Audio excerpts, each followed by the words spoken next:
पंजाब में नई फोर्सेस का क़याम।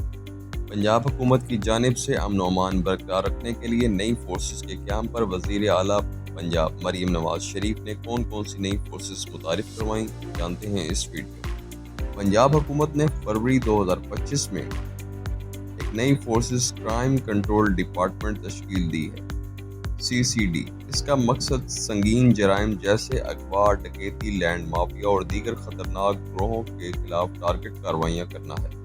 CCD को अलहदा थानों और आला अफसरान के साथ मुकम्मल इख्तियारात दिए गए हैं। उसके साथ para force, Punjab enforcement and regulatory authority. ये फोर्स मरीम नवाज की खसूसी हदायत पर कायम की गई है ताकि तजावीज़ात, ज़ख़ीराअंदोज़ी और महंगाई जैसे मसाइल पर फौरी एक्शन लिया जा सके। पैरा फोर्स के एहलकारों को अलग वर्दी, असला और गाड़ियाँ दी जा रही हैं। इसके साथ anti riot special unit, Punjab में मुमकिन फसादात या हंगामा राइज से निपटने के लिए 10,000 एहलकारों पर मुश्तमिल एक एंटी राइट फोर्स की तश्कील दी जा रही है। इसका मकसद हजूम को काबू में रखना और अवामी तहफ़्फ़ुज़ को यकीनी बनाना है।